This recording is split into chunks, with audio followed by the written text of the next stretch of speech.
But the point is that Maada Bio never went to State House with a clearly defined overwhelming majority in both rounds of the election. This was a very unpopular candidate, both within and party.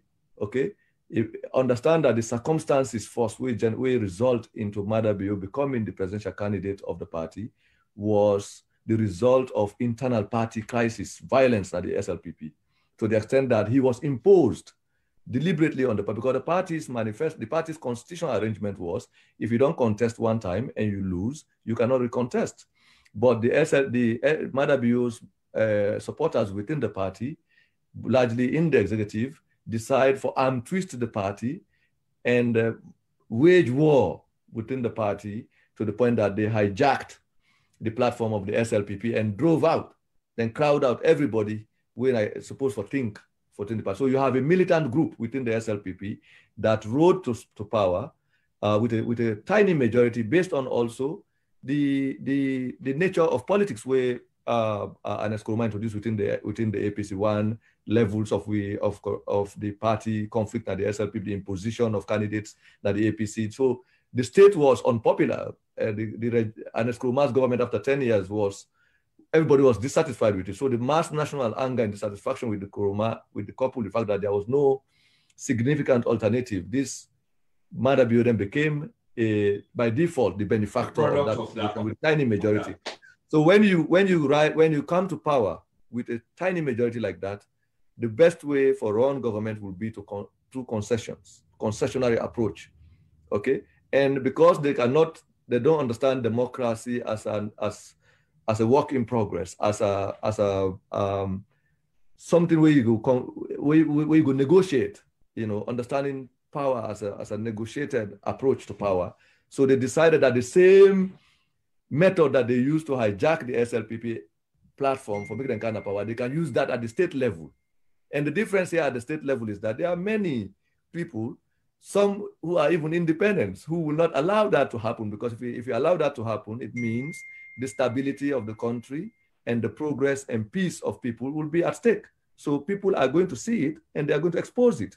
So that is why all of us then became interested in intervening and exposing the facade of the regime, both in its so-called commitment to corruption as a veil to just clamp down on people that they are not actually really committed to fighting corruption, because they are actually engaged in mass-scale corruption that we have not seen, innovative methods. So, General, quickly, so that lead to the violence. That lead to the violence because they cannot.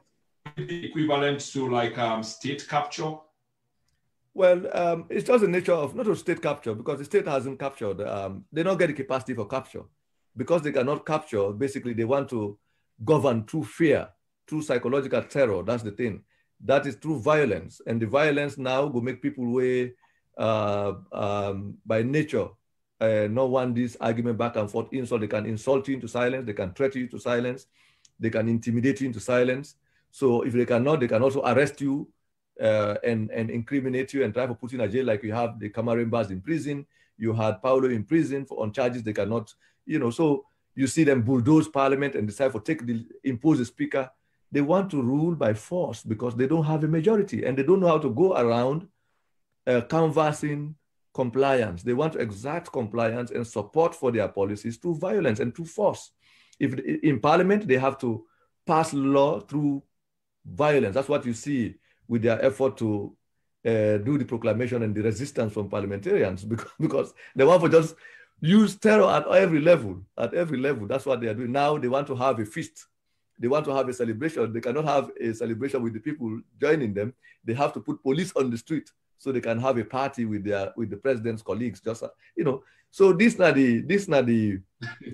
the government is so unpopular and it wants to force people to comply. And because they cannot have people, it's not a military regime, people with new advent of technology, new deliberation of the instruments of mass communication. So they are doing force, everything by force. And now it's not working, because in a new age, we get a population, 85% of it is young. This population, they're in conversation with people all over the world. Okay?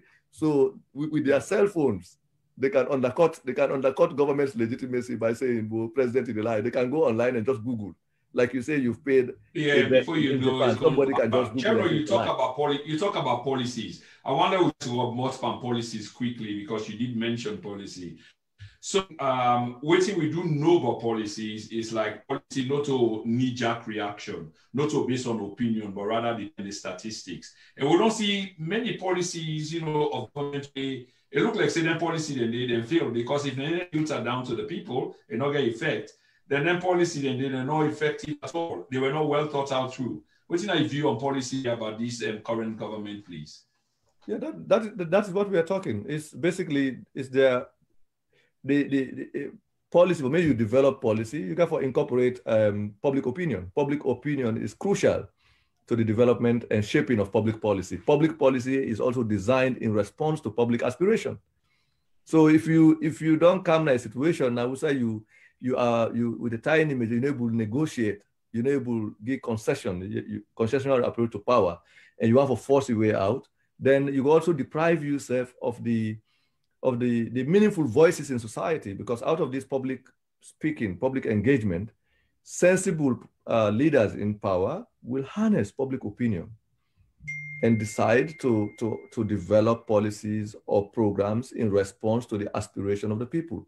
But you cannot use police and executive authority and terror, state terror, to force people to agree with what you want to do. It's not going to work, because in the final analysis, people will definitely question the sincerity and the objective of governance, because the objective of a government, therefore, fulfill the common goods of the people, to provide services. So if you come to a situation now where everything has to be a fight, say your approach to governance is faulty. You cannot have people challenging every decision you've made is because you have not consulted with them.